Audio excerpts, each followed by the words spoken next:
மாட்டுக்கு இந்த இடத்துல கிடக்கும், இந்த இடத்துல எங்கிட்டாச்சும் இருக்கும் சுழினா. இந்த இங்கே நட்டா அந்த ஒரு மாதிரி சுழிச்ச மாதிரி இருக்குது பாருங்களேன். இந்த இடத்துல என்ன பண்ணாலும் இது போகாது பாருங்கள்.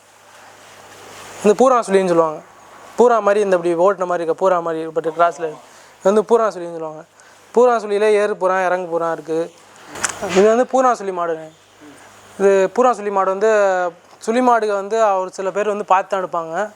அந்த அதிலே சுழியிலே நிறையா இது இருக்குது. பூரா சுழி, ஏறு பூரா இறங்கு பூரா இருக்குது, கொடை மேலே கொடை, பாட சுழி, அது மாதிரி ஒரு சில சுழி இருக்குது. நடுவில் கடந்தால் மட்டும் ராஜா சுழின்னு சொல்லுவாங்க. மற்றபடி இந்த பூரா சுழி, இந்த கொடை மேலே கொடை, இந்த பாட சுழி, இந்த மாதிரி சுழிகள் மாடு சுழி மாடு அவ்வளோ சீக்கிரம் யாரும் எடுக்க மாட்டாங்க. சுழி மாடு ஒரு சில பேர்த்துக்கு வீட்டுக்கு ஆகாது அப்படின்னு சொல்லுவாங்க. வீட்டுக்கு ஆகாமல் வீட்டுக்கு ஏதாச்சும் பிரச்சனை கொடுத்துரும் அப்படின்னு சொல்லுவாங்க. நம்மளும் அப்படி எடுக்கலான்னு சொல்லிட்டு ஒரு மாடு ஒன்று எடுத்து பார்த்தோம். அந்த பாட சுழியில் ஒரே ஒரு மாடு மட்டும் எடுத்தோம். எடுத்து ஒரு 3 நாளில் மாடு அதுவாகவே இறந்துருச்சு மாடு. ஆனால் நம்மளும் சுழி மாடு எடுக்கிறதில்ல. நம்மளுக்கு வர ஒரு தீங்கை அதுவாக ஏற்றுக்கிட்டு போயிடுச்சு அப்படின்னு நினச்சிட்டு அதுலேருந்து சுழி மாடு எடுக்கிறதில்ல நம்மளும். இது ஒன்று வீட்டில் போட்ட கண்டுங்கிறனால இது மட்டும் சுழி மாடு நம்மள்கிட்ட நிற்கிது. பூரா சுழி மாடு.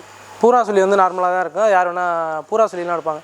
அந்த பாட சுழி மட்டும் ரொம்ப பார்த்து ரொம்ப இது பண்ணி தான் எடுப்பாங்க. அது ஒரு சில பேருக்கு அந்த சுழி மாடு மட்டும்தான் செட் ஆகும். ஒரு சில பேருக்கு அந்த சுழி மாடே ஆகாது. அது எவ்வளோ நல்லா விளாண்டாலும், அது எத்தனை பேர் கேட்டிருந்தாலும், அதை எவ்வளோ கம்மியான பணம் சொன்னாலும் எடுக்க மாட்டாங்க. அது அவங்க வீட்டுக்கு எதுவும் ஆகாது அப்படின்னு சொல்லிட்டு சுழி மாடு எடுக்க மாட்டாங்க ஒரு சில பேர்.